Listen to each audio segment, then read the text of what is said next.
আবির, আমি জানি আমি খুবই খারাপ বাবা। আমার মতন খারাপ বাবা হয় না আবির। আমি কেন খারাপ জানো? কারণ আমি ওকে কোনোদিন স্বীকৃতি দিইনি। আমার যখন শালুক হয়েছে আমি জানতাম, আমি অস্বীকার করেছি, কোনো দায়িত্ব নিইনি আমি। আমার মতন খারাপ বাবা এই পৃথিবীতে আর কেউ হবে না। কিন্তু কি জানো আবির, মাঝে মধ্যে একটা খারাপ বাবারও তো ভালো হওয়ার চেষ্টা থাকে, ইচ্ছে থাকে। সেই ইচ্ছেটা আমার জেগেছিল, আর জেগেছিলই বলে আমি আমার মেয়ের মাথার উপর একটা ছাদের ব্যবস্থা করেছি। আমি জানি এতে আমার কোনো দোষ কমবে না, কিন্তু বলে না মানুষ মনের ভালো লাগার জন্য অনেক কিছু করে, ভালোবাসার জন্য অনেক কিছু করে। তাই বলছি যে তোমার শালুক এখানেই আছে। শালুক এখানেই আছে? হ্যাঁ। এখানে? শালুক কোথায়? কোথায় শালুক? শালুক? রে শালুক মা, আমার ছেলে তোকে এত করে ডাকছে, ওর কথা তুই শুনতে পাচ্ছিস না? একবার ওর কাছে আসছিস না? সারা তো দিবি একবার, সারা তো দিবি।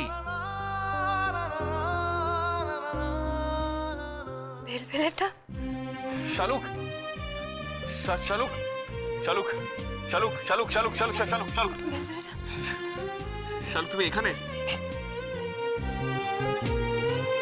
জানো আমি কত চিন্তায় পড়ে গেছিলাম। আমার সবসময় মনে হচ্ছিল তুমি কোনো বিপদে পড়েছো, তোমার কোনো বিপদ হয়েছে কিনা। আজ আমি খুব শান্তি পেয়েছি, খুব শান্তি পেয়েছি। আমি আর দিদিন এখন এখানেই আছি। ভেলভেলেটা, তুমি আর কটা বছর অপেক্ষা করো। আমি কলেজ পাশ করে গেলে ঠিক একটা চাকরি জোগাড় করে নিতে পারবো, তুমি দেখো ঠিক পারবো। আর তারপর আমাদের দুই বাবাকে যে একদমই দাম দিচ্ছিস না তোরা। কটা বছর অপেক্ষা করবে আমার ছেলে? ওরে, আমার ছেলে তো তোকে ছাড়া কটা দিনই থাকতে পারছে না। আবির, তোমাকে আজ এখানে আসতে হয়েছে কেন জানো? কেন আঙ্কেল?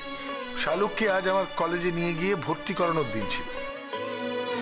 আমাদের কালকে যাওয়ার কথা ছিল, কিন্তু আবিরও যায়নি। কেন জানো? কারণ ও চাইতো যেখানে গার্জিয়ানের নাম হয় সেখানে তোমার নাম যাক, এবং যেখানে গার্জিয়ানের সই হয় সেখানে তুমি সইটা করো। হাতটা ছাড়ো না আমার। না, ছাড়বো না। ওর হাতটা না ধরলে ও পড়ে যাবে ম্যাডাম। পড়ে যাবে? ও তো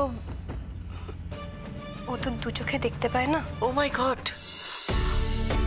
এসো, ওকে নিয়ে এনে বসাও এখানে। এসো, ধরে ধরে আনো। আই এম রিয়েলি সরি, আমি একদম বুঝতে পারিনি মা। আমি ভালো করে না জেনে তোমাকে কত কিছু কমেন্ট করে ফেললাম। আই এম ভেরি সরি মা। আপনার কি দোষ? আপনি বুঝতে পারেননি তাই বলেছেন। এটা কি কোনো অ্যাক্সিডেন্টে হয়েছে? হ্যাঁ, একটা ভুল ওষুধে। কত বয়স তোমার? 22। ওমা, তুমিও তো দেখছি অনেক ছোট বয়সে বিয়ে করে নিয়েছো। তখন আমাদের বিয়ে না করে কোনো উপায় ছিল না। শালুকের অন্য একটা জায়গায় বিয়ে ঠিক হয়। তখন বর আনতে গিয়ে দেখা যায় ছেলে মারা যায়। তখনই ওই অবস্থায় দুবারই লোকই। আচ্ছা, বুঝতে পেরেছি। তা তোমার লেখাপড়া? ম্যাডাম, আপনি ওর নাম শুনলেই ওকে চিনতে পারবেন। ওর নাম আবির বসু। বরাবরই স্ট্যান্ড করা স্টুডেন্টও ম্যাডাম। বরাবরই খবরের কাগজে ওর ছবি বেরিয়েছে, নাম বেরিয়েছে। দাঁড়াও দাঁড়াও দাঁড়াও, তোমাকে একটু ভালো করে দেখি তো। তোমাকে দেখে ঠিক এই মুহূর্তে চিনতে পারছি না, কিন্তু আবির বোস নামটা আমার খুব চেনা লাগছে, খুব চেনা চেনা নাম। তুমি লেখাপড়া কত পর্যন্ত করেছিলে? মাস্টার ডিগ্রির ফাইনাল এক্সাম দিচ্ছিলাম, তবে এখনো রেজাল্ট বেরোয়নি। কিন্তু পরীক্ষা শেষ হওয়ার আগে এরকম একটা অ্যাক্সিডেন্ট হয়ে যায়। আহা, খুব দুঃখজনক ঘটনা। তা ডাক্তাররা কিছু বলছেন না? হ্যাঁ বলছেন, ডাক্তারবাবু বলেছেন একটা অপারেশন করাতে। অপারেশনটা করলে ওর চোখের দৃষ্টি ফিরে আসবে, তবে নাও ফিরতে পারে। মানে আমাদের সেই রিস্কটা নিতে হবে, অনেক টাকা লাগবে এই অপারেশনে। তবুও অপারেশনটা হবে ম্যাডাম। আমি ওকে বলেছি আমি কলেজ পাশ করে ঠিক একটা চাকরি জোগাড় করতে পারবো, আর তারপরে আমি ওর অপারেশনটা করাবো, আমি তার সমস্ত খরচ দেব। কিন্তু আমার বাবা বলছেন যে এতদিন অপেক্ষা করাটা ঠিক হবে না, উনি এতদিন অপেক্ষা করতে চান না, তাই এখনই অপারেশনটা করতে।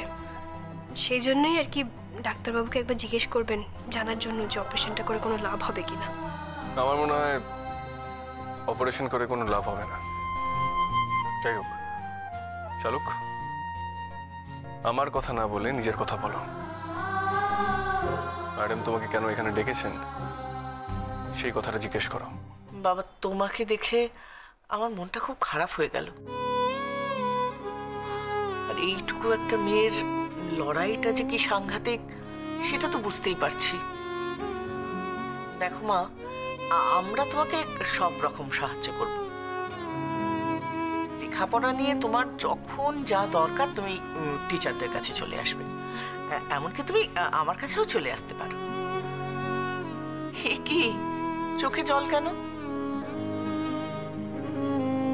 কি বললাম আমি বলো তো? আমি তো ভালো কথাই বললাম। আমার কপালে যে এত কিছু ছিল তা আমি কোনোদিনও ভাবতেই পারিনি ম্যাডাম। এটাই তো স্বাভাবিক। ছাত্রছাত্রীরা যে পড়াশোনার ব্যাপারে শিক্ষক শিক্ষিকাদের সাহায্য নেবে এটা তো হওয়া উচিত।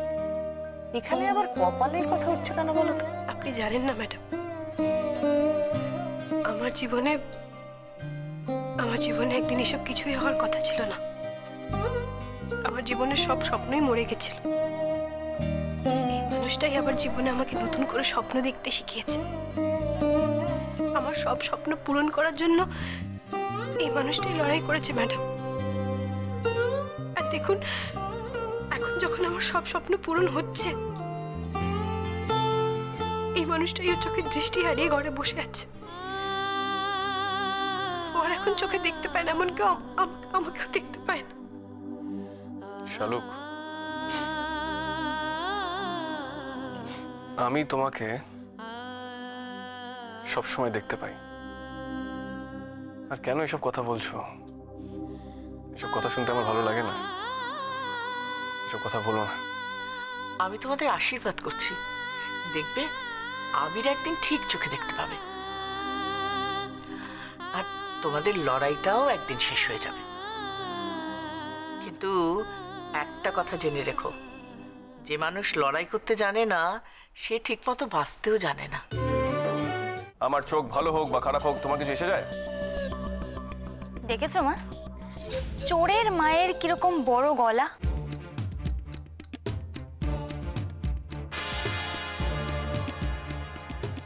বললে তুমি?